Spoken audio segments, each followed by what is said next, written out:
get through the small talk first, but I am curious. How's the weather been in Cali lately? Um, it's actually been pretty decent. I mean, it's getting warmer and warmer. It's been hot the last couple days, actually. It's like the opposite here lately. It's just been slowly getting colder. Oh, It's, the really? weather here is so unpredictable, dude. It's like whatever you think it's gonna be, it'll just flip the next. I kind of like that sometimes, though. Keeps you on your toes. Yeah. But, I remember in Fresno, it would be one thing hot every day, especially in the summertime. yeah.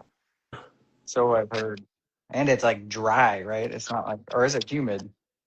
It's dry heat, actually. Well, I got something I know we can start off on that I've been thinking on at least lately, more so today. But Yeah. tell me what you think of this concept.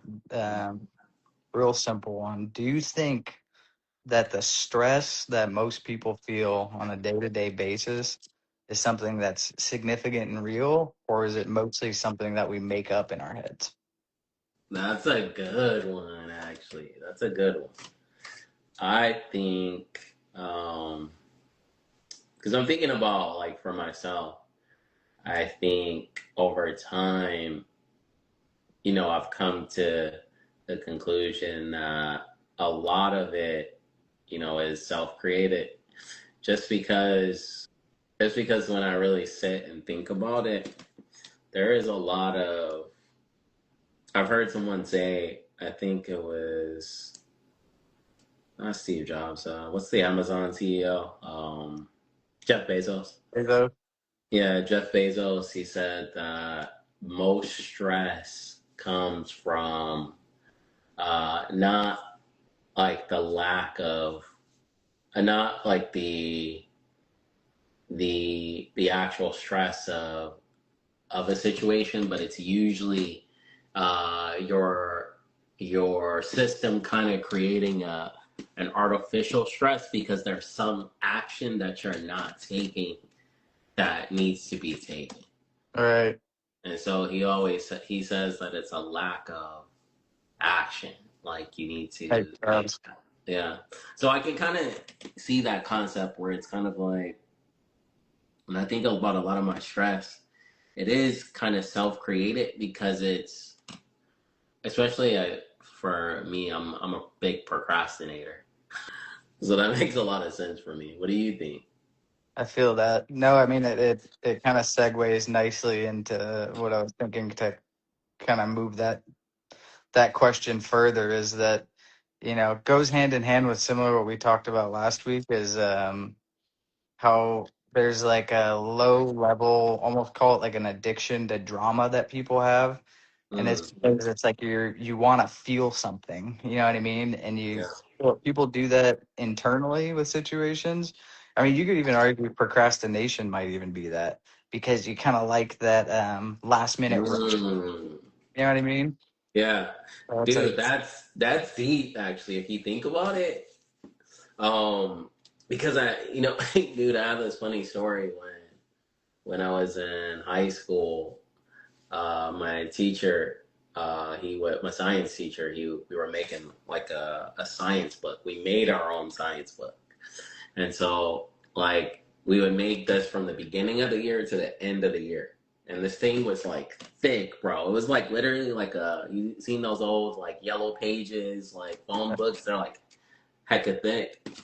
And so literally like he would give us the pages every day. We're supposed to be like putting them in order every day. So I didn't put them in order like for the whole year. I literally wait till like the last like literally the last day, like I stayed up overnight, like I got like 500 papers, putting them in order and like trying to find the order. Some of them are missing, and I'm just like, I literally had to stay up all night to get this thing done, and I'm all stressed out. And it's like you think about it, like each day you have, um, like you could, like I could have made the decision to just okay, let me take the time to put these papers in order. But each day I'm just off putting it. Like I wonder where the internal mechanism for that comes from. Like, are right. you are you craving stress? Are you what's going on there? I think, I mean, it's crazy because now as you're saying, I'm thinking even further, it really shows up everywhere. People do that when you internalize that, it kind of manifests as procrastination, right? But when Mm, it's something else, it's almost like in relationships, what we just talked about last week too, is where sometimes people like you pretend like you want a peaceful relationship, but when you and your partner get a little too mundane and it's yeah, like things really popping off, you're happy. yeah, Sometimes it's like a self-sabotage thing where it's like you just want to feel something, you yeah. know or I guess it can show up too of like you're testing your partner. I would say women are more notorious for this, of where it's like what kind of helps sharpen men though too is they'll throw you those curveballs just to be like, how are you going to deal with this? Yeah, but you think about that too. Is like, let's say for example, for like when women do that when they test. Like I have a friend, he always calls it like shit testing. Like girls are gonna shit test you or women will shit test you. When you think about it, like where does that come from? Is it all conscious or is some of it unconscious? Where it's just like through some kind of subconscious mechanism where they're doing it as maybe a validation method to see test your emotional strength. Right. I think that was because I had a conversation with a friend of mine and he was saying something like that. Like I don't know what book he was reading or something like that, but he was saying like it's kind of like the test your emotional stability so that they can rely on you or know that they can rely on you for Sure. that emotional stability actually. It makes sense. I mean, you could see why, and maybe, not to directly point at just women, but why people will do this in general is it might even be subconscious to them, Mm-hmm. of like maybe they're not actually thinking in the moment, like, I'm going to try and test my man to see if he does this. It'll just pop up in yourself as kind of like, we haven't gone through anything challenging in a while. And like, what's Yeah. the point of being in a relationship with someone is you kind of have to learn to contend with each other. Mm, You see how that comes, but my point being too is like that's in relationships on the individual level. It can show up as, procrastination or things like that. But mm, it's like two people could be in the exact same situation and one calls it like a traumatic experience and someone else can take it away as like, oh, this is something yeah. that That's true. That's true. being that like your interpretation of events is probably what's really dictating the reality versus thinking that what's real is what's happening to you. It's more so what you're seeing it through, how your lens is. How your lens is. Have you ever had a situation in which you really viewed it one way, like you really thought you were right in the sense, like, and then for whatever reason or something, maybe something dramatic or whatever happens to really shift your view, but like very quickly, like because I know people have like usually can gradually shift their thinking. Right. But then, have you ever had like sudden shifts where you're just like, oh, wow, like I was really wrong about that. Like I was looking at it completely from the wrong angle. For sure. I mean, it's rare because I'm usually right about everything. I would say the same thing about me. Pretty rare because I'm usually pretty spot on. Definitely rare, bro. Also, a good point though of how it all kind of ties together. And I think you were the one. You had mentioned this to me like a year or so ago, maybe 2 years ago, about insecurity being basically another form of ego.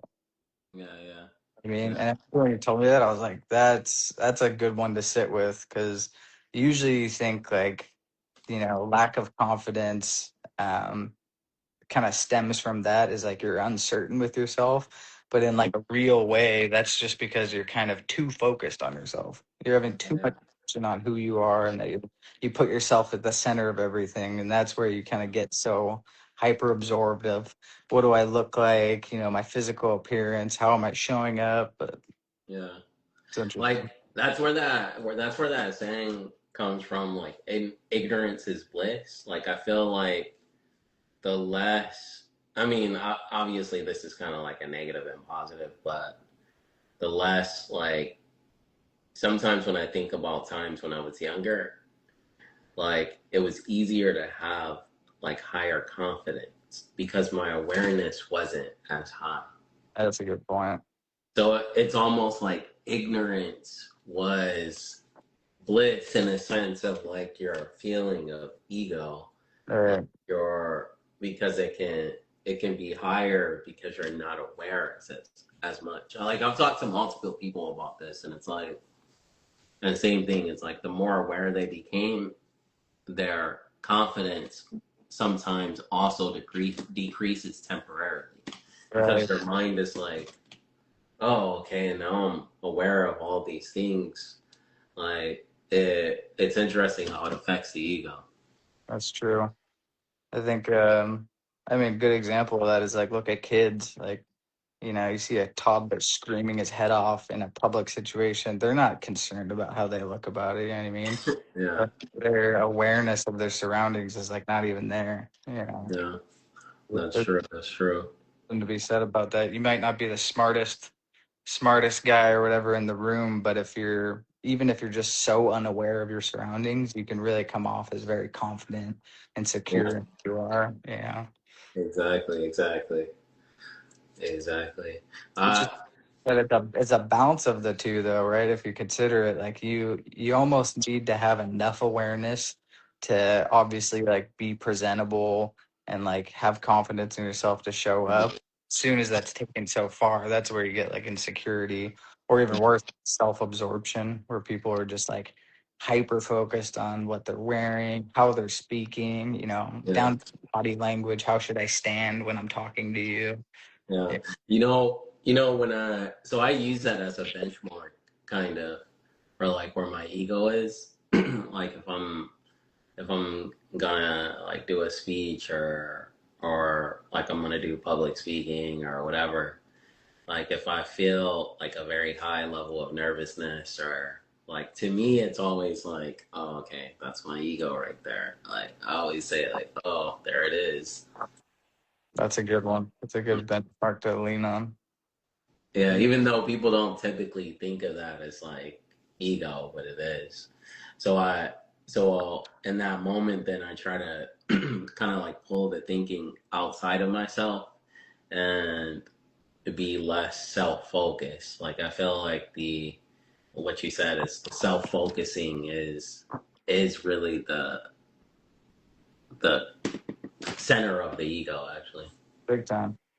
I think if you strip it down to its core of all of it, anything involving what we've already spoken on, for weeks now, is like where your attention goes is so crucial yet so overlooked. Yeah, Mm, whether that's the attention on yourself or elsewhere. I remember hearing the strategy that I was a pretty insecure kid, growing up, like very shy or timid in a way. And I remember what helped me was someone saying like, focus on other people. Like look at what, what I mean, put your attention on what other people are doing and it kind of helps you get out of your head. So you're mm, not so focused on how you look, how you feel, what you're doing is like yeah, just shine it outwards and it worked for sure. yeah. Also realizing like one of the things that helps me is like especially when I get into that mode is I start thinking like, man, nobody cares. Like Right. nobody's looking at me, bro. And then if I can get my mind in that focus, like no one's even looking at me. That's a good Like point. no one cares. If you realize most people are absorbed in themselves too, it's like everyone's in a room. If there's a bunch of people in the room and people are assuming that they're focused on them when realistically everyone's kind of thinking about themselves too, how Exactly. they're doing. It's pretty interesting. Exactly. We're all in our own worlds. Attention and belief, I would say, are probably the most two powerful, overlooked things that can really, Mm, we mentioned this before too, of like the yeah. power of belief. When you firmly believe in something, like unwavering, for certain this, and then combine that with where you're putting your attention. I heard this quote the other day of that, most people are spending their attention, if considering that your attention is your life force, that most people are typically spending it and they're not investing it. So Interesting. consider it like money. It's like you're putting your attention everywhere. You're ruthlessly spending it, but you're Yeah. not actually investing it in the sense of like where are you putting it that'll help, grow what you want. And it's Benefit you. right. Or when people it's like everyone that chases money typically doesn't get it kind of thing. So it's Interesting. where you put your attention will automatically attract it. There's those kind Yeah. of other components to it as well. Like if you're That's chasing interesting. really hard, it probably won't come to you as well as if you put your attention on service to others, something in that sense. Right. Now, this is something that I think is true too. That I've just come to a understanding over time is that I think also kind of like what you see in the media and on the world used in on a bigger stage is the focusing of the attention of the masses. Like a good question for you is like, is the attention of the masses actually focused intentionally for specific things actually? Because if you think about it, there is a lot of power in that, like belief, like just the person's attention, like their awareness. You ever like think about it like this, like attention actually has weight to it. Like have you ever felt uh, a person like staring at the back of your head or something like that, and you're turning around like what's going on here, like why are you staring at me, bro? That's a So you, good example. yeah, so you could feel it. So you think about like the masses attention, like that energy, that focus, uh the media, for example, when we focus on certain news stories and certain things or narratives in the world, some of those I think are intentional. Absolutely. I mean, and there's probably, hardcore proof that that's the case, whether it's, it's like when we talked about this also too recently was that, most media outlets, if you boil things down, are owned by like five companies or something. Yeah. Use that example of that. It's like there's a vested interest in grabbing the attention of whole populations to achieve some sort of goal, whether it's distract from something for something else, or put everyone's attention on a matter to divide them, deliberately. It's like you cause a problem and have people put their attention on it so that they can fall into one of two camps because Mm. that'll keep them occupied, right? Yeah. Back to each other on who's right and who's wrong. Yeah. That's interesting. Have you heard of random number generators? Like, so they've done testing on people where they can, I guess the generator will just generate random numbers. They have a way of testing if it's random, and then they'll see if a person focusing on it can throw it out of randomness. And so they've done tests on people, and people have actually done that where they can actually focus on it and throw it out of the random order and make it go into a certain sequence of numbers. That's pretty wild. I've heard something to that note too, though, and I don't know the full story on it, but what I got from it at the point when I did hear it was this random number generators. There's a project that they spread them out, all across the globe. Hmm. And they were basically trying to track how global events, say like catastrophic things like 9/11 or any or something that would cause like a hiccup in it, maybe a predictable pattern. And they Hmm. showed for the case of like 9/11 that it altered like all the numbers kind of shifted in some weird pattern way. So it almost exactly what you're saying is it's directly tied to where our attention and our energy goes that somehow it tripped the numbers out in a way that otherwise wouldn't have happened. It's interesting. It's so interesting. The attention and focus of humanity. Like I think as the future, like we move, towards I think science and spirituality, because I think spirituality in many ways, has pointed to this, like in terms of manifestation the law of attraction, things like that. But I think science is also kind of moving in that direction too, with certain experiments like those. So they're almost merging. And I think in the future, like people will have just a completely different understanding of the world. Right.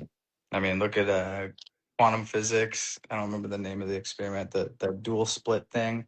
Yeah, yeah, Literally change when there's someone observing it versus not. yeah. They So observe the particle and then it changes. Yeah, it's like proof right there that our attention on it will literally dictate our reality. yeah. And but Are still, you've heard of like the placebo? Some of those placebo stories are insane, where people will take a sugar pill or something like that, thinking that it's a medication, and then they're still cured of the illness just because of the belief of what they were taking. So there's so many things that kind of point to the direction that we can influence like the nature of reality just from our attention, our minds so much. attention, belief, awareness. It's like you don't get what you want in life, you get what you believe you are. That's interesting. Like you're kind of capped at what you think you deserve or what you Yeah. all Like you think about it, it's if like it almost even takes you back to almost like simulation theory or something like that, where it's like in a sense, are you kind of projecting or no, think of it as even a lucid dream or a simulation, even same thing, where it's like depending on your projection of yourself or the what you believe about yourself or what you see about yourself, affects the whole reality of the situation. Hey, 100%. You your attention, your identity follows, and where your identity shifts, your entire life can change from there. Yeah, it's crazy, crazy. You think about using this, like, have you ever heard of dream yoga? Oh, I saw like a cover of a book for it, but I never looked into it. I like came across it, but I never looked into it. Dude, it's really interesting, bro. It's like they practice in dream state to be able to master and control the dream. So that, but the whole purpose of the dream yoga is to be able to eventually take that into the higher layer of dream, which is this world, and be able to have that same mastery over the world, over reality. That's interesting. Yeah. So they'll do stuff like one of the things that they'll do is they'll like walk through walls. Like, so I guess in a dream, it's really easy to walk through a wall. Like if you're looking like forward just to walk through. But then once you get to that, then the next stage is to walk through the wall, but you have to do it backwards.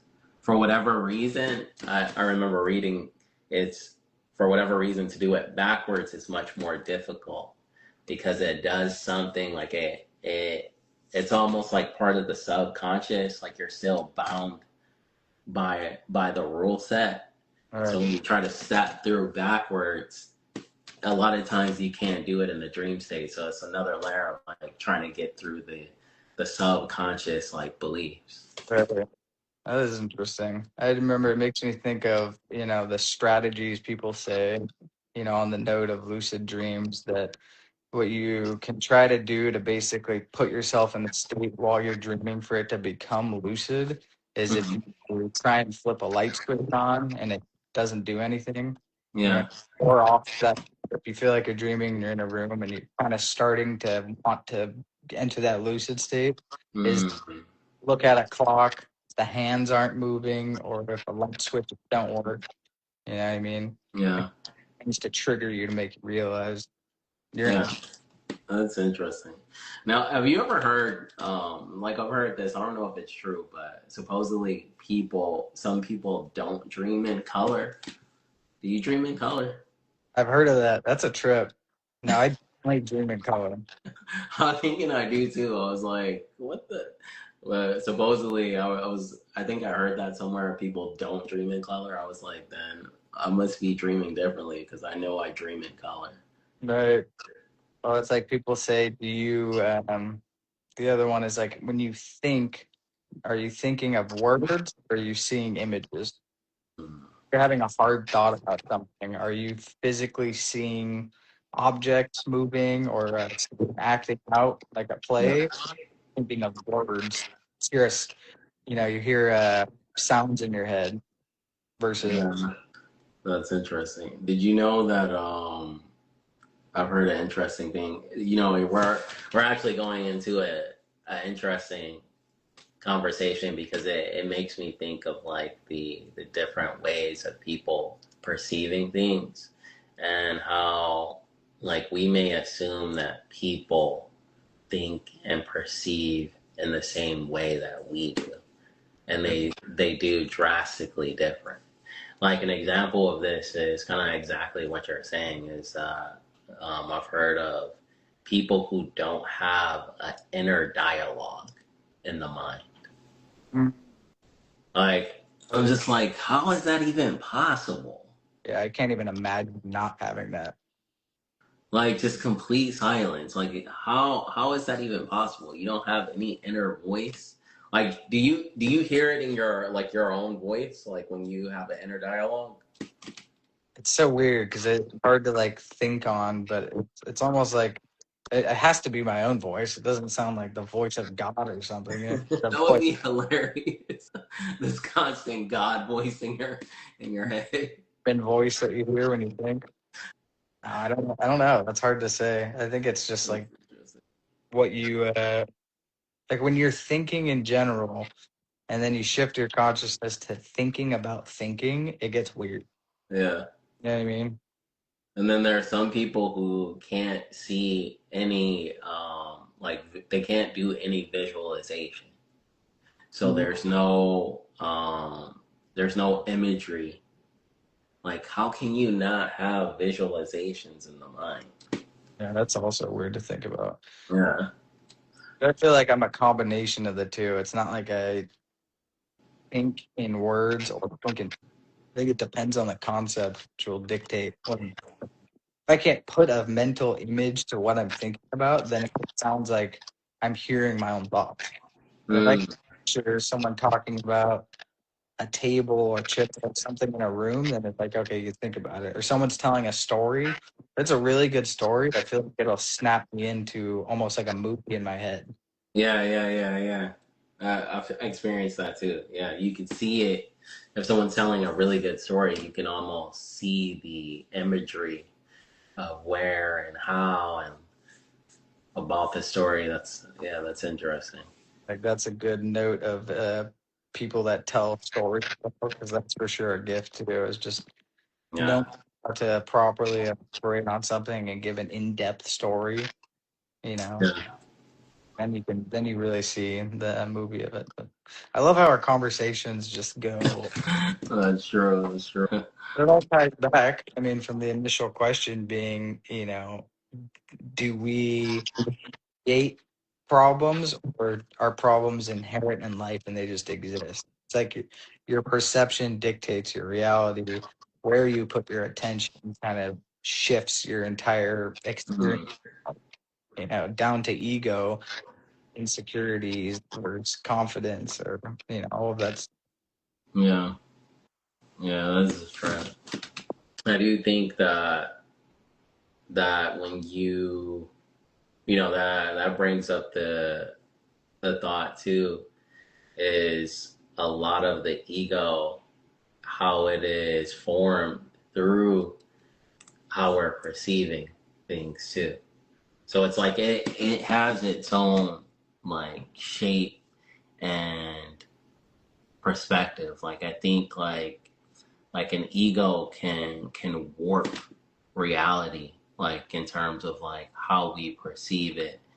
Especially, dude, I remember reading something in Eckhart Tolle's book where he was talking about um, the different uh, levels of ego pretty much, and he was saying that some people's egos are so developed, like, and they require so much energy that um it actually causes them to, like, if they're sick they can't heal as fast because so much energy is required for the ego. Hmm. Like their physical body can't heal because all the energy is going to supply the ego. That makes sense. Bro, when I heard that, I was like, bro, that's mind blowing, bro. That one just clicks and kind of makes sense too. Where, yeah, I mean, back to what we are saying, like your attention can really pull the energy out of you. You Yeah, know, where yeah, you just that's that's a trip. you heard the saying that pain is real, but suffering is your interpretation.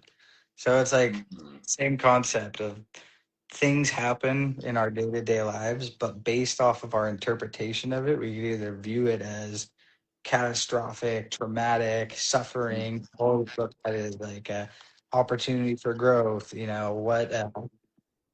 Especially if you can shift into being grateful for an experience that can make or may cause suffering, and being, damn, universe just gave me a little nugget of something that I can work on. It gave me a little work. You know, Mm. Transmute the negative. That's interesting. Yeah, right? is it's almost like just the act of labeling it. Um, that's almost a you're falling into the dualistic trap of the world where it's like the need to feel like you need to label it either pain or pleasure. For sure. Yeah. And I mean, it really is your interpretation of life is what you make it basically. Uh, Ego is the creator of our framework in our minds, but awareness is the architect of who can redesign it. I Man, like that, Mr. Figs. I like that. words. That's a good one. I like that too. The Yeah, that's powerful. yeah, I feel like you can have full lectures on just ego alone. Yeah, Yeah, like the what do you think? Have you heard of like ego death? right. Yeah, or like like the enlightened beings, they basically root out the ego or destroy the ego. And like I wonder, like I've always wondered about that is like in this world, do you need some level of ego? It's a good question. I was about to throw it back at you that way. Is do you think it's even possible to fully rid your ego, or is it more so you can reduce it to such a low level that it doesn't impact you in the way that it does most? Because I would argue that I mean, and this is just my personal belief on it. I'm not, hell bent on it, but I think that it's impossible to fully get rid of your ego because some of those threads are directly tied to your identity. You know, like Mm, of who you are, what you think you are, your story. And people yeah, that hold on to that have really strong egos. They always want to talk about their story and, what you've been through and what's your mm, perfection and everything that are identifying characteristics about yourself. But to yeah, someone who say is like a monk, you know, mm, or very well practiced in this, can diminish it to such a low level that they're not hung up on their identity. But you yeah, still have to have a small fraction of like who you are. You got to be secure in yourself. Like I think you need to have ego, but most people have run, you know, crazy with it. It's just nowadays ego is so overlooked that people have, especially in the age of social media, which is yeah, basically just attention grabbing, all that stuff. I think ego is necessary for a degree, just not in the sense that people think of like ego as egotistical. yeah. Well, I I do think that like in today's world, in a sense, like because I've studied a good amount of Buddhism, and so I do know that there are masters who you know uh, they supersede the ego, or they overcome the ego, and so they get to a point of enlightenment, which is egoless. Playing around one time, I once asked Choli, I was like, hey, it was like, I forgot what was going on, but I was like, hey, you should just try to connect with your enlightened self. And then she's like, oh, okay, like, let me try it. And then she goes, oh, dude, you know what? She's like, I just heard something tell me there is no enlightened self. Right. All enlightened selves are one. And when she said that to me, I was like, what? Or she said Like, bro, all this enlightened selves are what? are one. So it was like there is no enlightened self. All enlightened selves are one. Interesting. Almost like the collective consciousness is Yeah, the enlightened one. There's not yeah, an individual. Yeah, that's what's yeah. So you lose. So I feel like it's you do lose your that identity. You lose right. it. Like you don't like the boundary between dude, the best example of this that I've heard, or the best analogy to this that makes it like super clear to you. So imagine the world. Have you ever heard people talk about how the we're all one, we're all connected, we're all like, a lot of times, like when people said that in the past, I really didn't understand that on a fundamental level. Yeah. Like, what does that mean? We're all one, right? Like, how does that? Because I don't feel like one. I feel like Kelly's a different person than me. And so, but I was reading a Zochin book, and the analogy that it gave blew my mind. It was that, like, if you when you dream at night and you are inside your dream, let's say you have a dream with me in it, you have a dream with maybe your brother, some people you work with, your significant other. Um, well, and you're talking to them, they act like they do in real life a lot of times. You're having full conversations with them, but the realization is the only mind that's there is you. So your mind has the ability to break itself into multiple identities within a dream and have full conversations and unaware of what this one is doing or what this one is doing, and having fluid conversations. Everything within that dream is just your mind. Right. Every object, every being, every person. And so when you think of it on that level, it's like, damn, this is just a different layer of that. Like, now I get what they're saying is like, oh, it's all connected. Like, this Kelly that is talking to me is just a different version of me. Right. It's just one consciousness breaking up, and we're just playing through the illusion the same way we do in the dream. It's That's like it's that saying, as above, so below. So it's like, just as you can in your dream state, it's actually teaching you like what the world is. right. I mean, it makes me think that's a trip because what is the difference then from that point of what we experience in dreams versus what the nature of our reality is? In dreams, it's a combination of basically all you. It's like you putting on a play and you're the director and you wrote every line and the whole experience. It's the only way that internally we can create an experience for ourselves. It's like we wrote the whole Mm-hmm. play and we're going through a drama in our heads. Who's to say that's not basically what our reality is? That Mm-hmm. we're, and which is like the old, everyone knows it, of we're the universe experiencing itself. You know what I mean? Every Mm-hmm. planet is one big mirror that's shattered into 8 billion pieces. And the only way for it to see itself is to, have a bunch of different archetypes of every possible, personality type, weight, gender, lifestyle, and that's how we create this experience and this dance that we go through. You know what I mean? A big play. The whole world's a stage, like they say. Oh, that's crazy.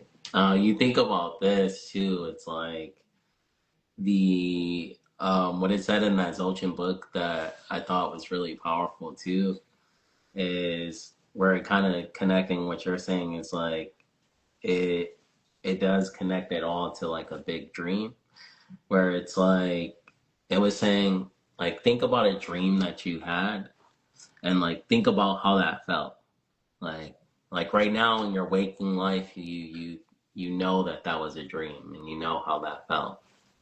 Well, then it asks you in the book to think about yesterday. Right. It feels exactly the same way. Like you can't grab yesterday, like just like you can't grab a dream. Exactly. And so like to the mind it actually feels like the same thing when you think about it. It's true. Your perception of it. Yeah, And I was just like when I read that too, I was just like, bro, I was like, that is a trip. Like or especially like the longer the distance, like when I think about like last week or like oh certain yeah, things, like it really does feel dreamlike. for sure. Yeah. Yeah, I think it's so funny. I was literally bringing this up the other day of like when you lose, like how memory ties into all of this. Because Mm. like what are you in terms of your identity and who you think you are, except just an accumulation of all your memories. So as soon Hmm. as you go through, say you have a traumatic head end injury, and now your short term memory's gone, or say you're elderly and you're starting to experience dementia, it's like your identity starts slipping too because Mm. what are you except just a combination of all of your memories of everything you've been through that made you, that helps write your story, which gives you your ego. If you wake Mm. up tomorrow and it was like, what's that movie, like 50 First Dates, Adam Sandler, the chick that every day is just like a fresh start. You can only Mm. remember up to that point. It's like your whole character changes. Who you think you are, your ego is probably severely reduced. Yeah. And I don't think people with hardcore dementia have a strong sense of ego. Yeah, Dude, they don't have much of a story to grab onto. that's a really interesting thought actually. That's a really interesting thought. Maybe the ego is actually diminishing as the memory and identity diminishes. Right. It's somehow tied in hand there, which maybe even like you said earlier with kids, maybe it's a different situation because of what you mentioned of like your awareness. If you're not aware of how other people are feeling or anything like that, that kid on the airplane screaming his head off isn't concerned about the people Yeah. around being bothered. You know what I mean? Yeah. So if your awareness isn't there, I don't know. Just a thought. That's a trip, actually. I believe that. Like, this is a good question then for you.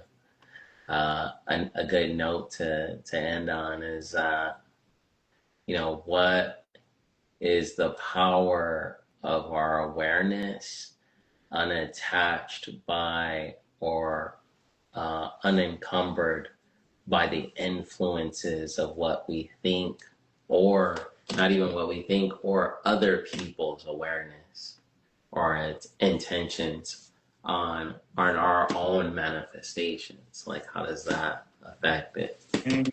There's definitely some hard truth in that because you've shared this with me as well a while back. Was the energetically, when you're doing something, say you're making moves, you're doing a new business, you're, trying to accomplish something, whatever it is, you almost don't want to share it with a bunch of people Mm-hmm. because now their energies are going to kind of affect that. Now you've shifted other people's attention onto what you're doing.